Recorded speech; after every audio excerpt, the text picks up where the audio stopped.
കിച്ചണിലേക്ക് സ്വാഗതം. ഞാൻ കുറേ നാളായല്ലേ നിങ്ങൾ കണ്ടിട്ട്. പിന്നെ ഞാൻ ഇന്ന് ഇവിടെ ഉണ്ടാക്കാൻ പോകുന്നത് റവയുണ്ട്, ചെറിയ വെളുത്ത റവയില്ലേ, അതിനെ കൊണ്ട് കേസരിയാണ് ഇന്നിവിടെ തയ്യാറാക്കാൻ പോകുന്നത്. കേട്ടോ. ഒരു പാനിൽ നെയ്യ് ഒഴിച്ചിട്ടുണ്ട്. നെയ്യ് നന്നായിട്ട് ചൂടായിട്ട് വരുന്നുണ്ട്. അതിൽ അണ്ടിപ്പരിപ്പ് വറുത്ത് എടുക്കാം.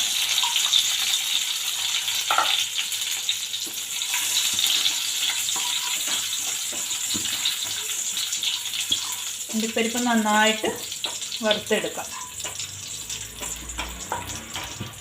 അണ്ടിപ്പരിപ്പ് വറുത്തായിട്ടുണ്ട്.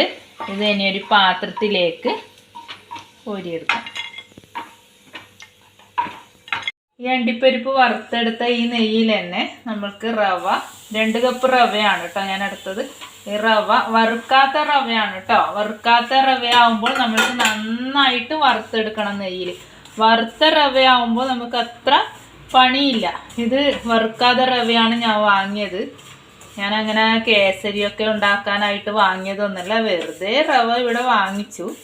അപ്പോൾ കുട്ടികൾ വൈകുന്നേരം എന്തെങ്കിലും സ്നാക്സ് വേണമെന്ന് പറഞ്ഞു. മക്കൾക്കൊക്കെ ഇപ്പോൾ സ്കൂളിലൊന്നും പോകണ്ട, അവർക്ക് നവമീൻ്റെ വെക്കേഷനാണോ 10 ദിവസം, അപ്പോൾ എന്തൊക്കെ ഉണ്ടാക്കിത്താ അമ്മയെന്ന് ഇങ്ങനെ പറഞ്ഞുകൊണ്ടിരിക്കുന്നു.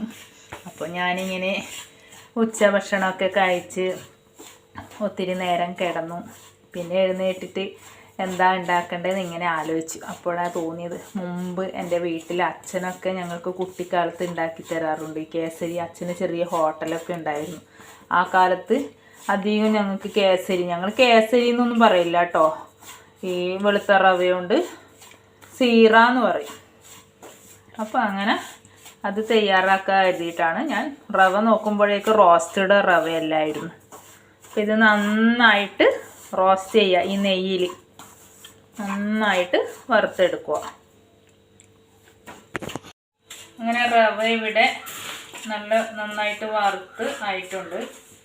ഇനി ഇതിലേക്ക് ഞാൻ തിളപ്പിച്ച വെള്ളം, സാധാരണ ചിലവർ ചെയ്യാറുണ്ട്, വെള്ളം തിളപ്പിച്ചതിന് ശേഷം അതിലേക്ക് റവ ഇടലുണ്ട്.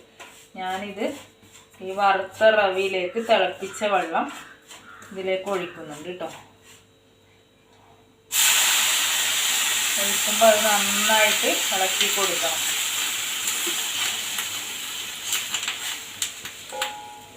അതിലേക്ക് ഇവിടെ പൊടിച്ച് വെച്ച ഏലക്കായും പഞ്ചസാരയും കൂടി പൊടിച്ച് വെച്ചത്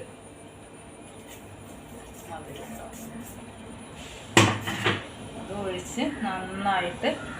പിന്നെ ഇതിൽ സാധാരണ ഹോട്ടലിലൊക്കെ ആക്കുമ്പോൾ സീറയ്ക്ക് കളറ് ചേർക്കാറുള്ളത്. ഇതിൻ്റെ കളറുണ്ട് വാങ്ങിക്കാൻ. നമ്മൾ വീട്ടിലുണ്ടാക്കുമ്പോൾ കളറൊക്കെ അങ്ങനെ വാങ്ങിക്കാറില്ല. അതുകൊണ്ട് മഞ്ഞൾപ്പൊടിയാണ് ഞാനിതിൽ ചേർക്കുന്നത് കേട്ടോ. മഞ്ഞളിൻ്റെ ഒരു നുള്ളു മഞ്ഞൾപ്പൊടി സീറക്ക് കളർ കിട്ടാൻ വേണ്ടിയിട്ടാണ്.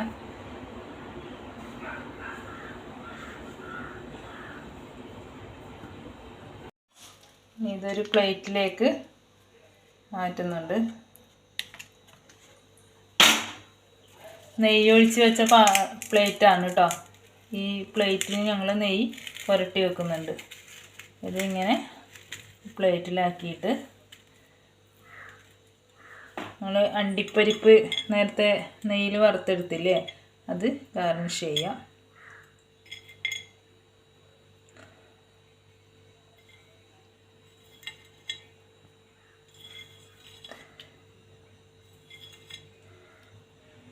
കുറച്ച് സമയം ഒന്ന് മൂടി വെക്കാം. അങ്ങനെ നമ്മളുടെ സീറ ഇവിടെ തയ്യാറായിട്ടുണ്ട്. നന്നായിട്ട് ഞാനിതൊരു ബൗളിൽ വെച്ചിട്ട് ഇങ്ങനെ ഷേപ്പാക്കി എടുത്തതാണ്. ഞങ്ങൾ പ്ലേറ്റിൽ ഒഴിച്ചിട്ട് ഇത് കട്ടും ചെയ്യാം കേട്ടോ. ഞാനിത് ഇങ്ങനെ ഒരു ഷേപ്പിന് വേണ്ടിയിട്ട് ഇങ്ങനെ തയ്യാറാക്കിയിട്ടുള്ളത്. ഇനി ഇതിൻ്റെ സ്വാദൊന്ന് നോക്കാം.